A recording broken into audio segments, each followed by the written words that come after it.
আসসালামু আলাইকুম। সকলকে আন্তরিক অভিনন্দন জানাচ্ছি আজকে টিউটোরিয়াল পর্বে।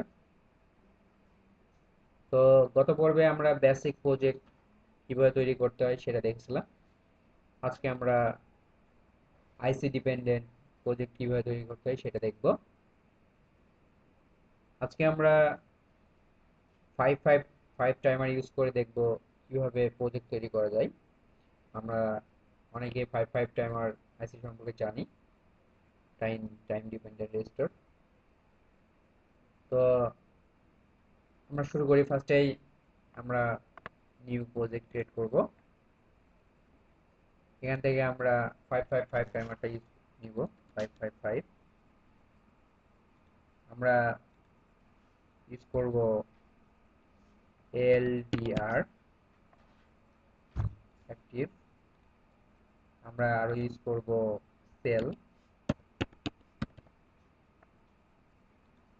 আমরা এখান থেকে আরো নিব হচ্ছে পটেনশিওমিটার।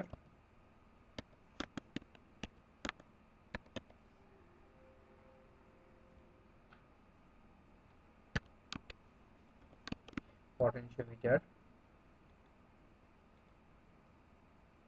আমরা অ্যানালগটা, আমরা ডিজিটাল অ্যানালগটা নিব আর কি, অ্যাক্টিভটা নিব।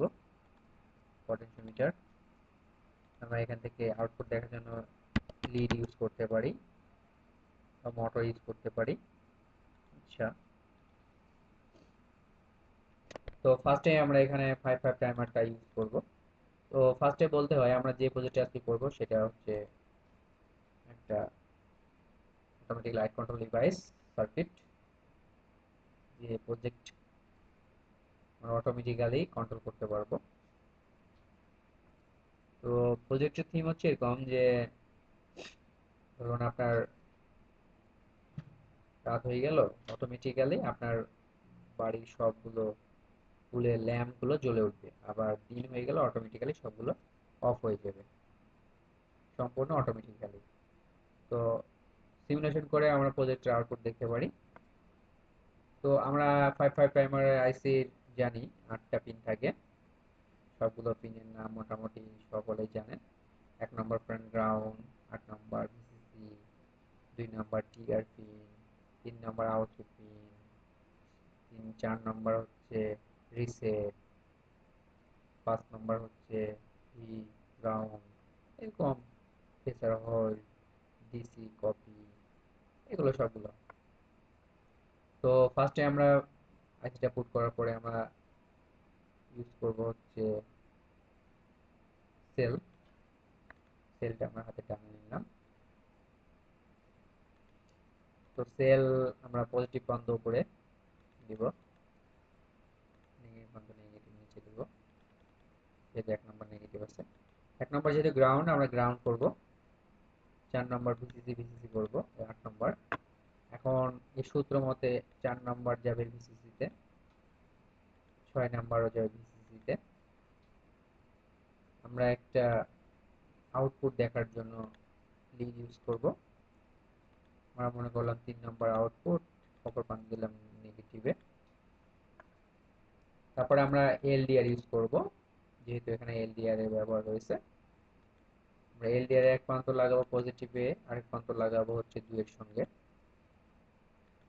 আমরা যেহেতু সেন্সিটিভিটি কম বেশি করা লাগবে, তার জন্য আমরা পটেনশিওমিটার ইউজ করবো এখানে। পটেনশিওমিটার এক প্রান্ত লাগাবো 2 এর সঙ্গে, অপর প্রান্ত লাগাবো নেগেটিভের সঙ্গে। আমাদের বাকি অপশন থাকছে হচ্ছে 5 আর 7, এই দুটা লেগ আমাদের ইউজ হবে না এখানে প্রজেক্টের ক্ষেত্রে। তো আমরা লক্ষ্য করি এখানে ভোল্টেজের পরিমাণ খুবই কম, আমরা ভোল্টেজ বাড়িয়ে দিব। এখানে আমরা মনে করলাম 5 ভোল্ট দিলাম, 5 ভোল্ট।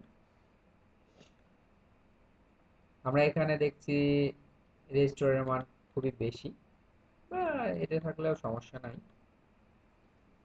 তো প্রজেক্টটা প্রায় আমাদের সার্কিট কমপ্লিট। এখন আমরা ইচ্ছা করলে আউটপুট দেখতে পারবো। তো প্রজেক্টের নামটা আমরা যদি নিচে টাইটেলটা দিতে চাই তাহলে আমরা দিতে পারি এখান থেকে। এখানে ক্লিক করে আমরা পেন অপশনে যাব, যে ক্লিক করব।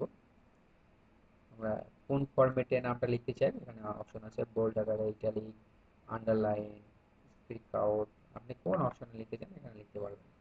আমরা লিখলাম অটোমেটিক লাইট কন্ট্রোল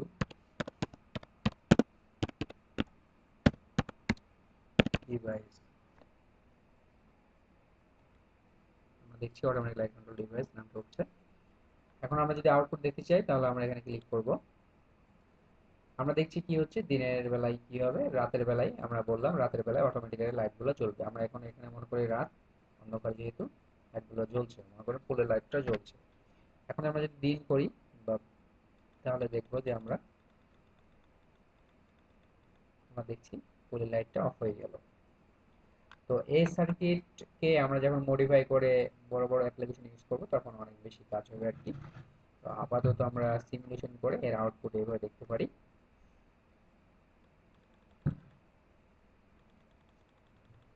তো আপনারা সকলে এই প্রজেক্টটা করবেন আর কি, অনেক ভালো লাগবে। তো আজকে এই পর্যন্তই। আপনাদের পরবর্তী পর্ব দেখার আমন্ত্রণ জানিয়ে এখানে শেষ করছি। সকলকে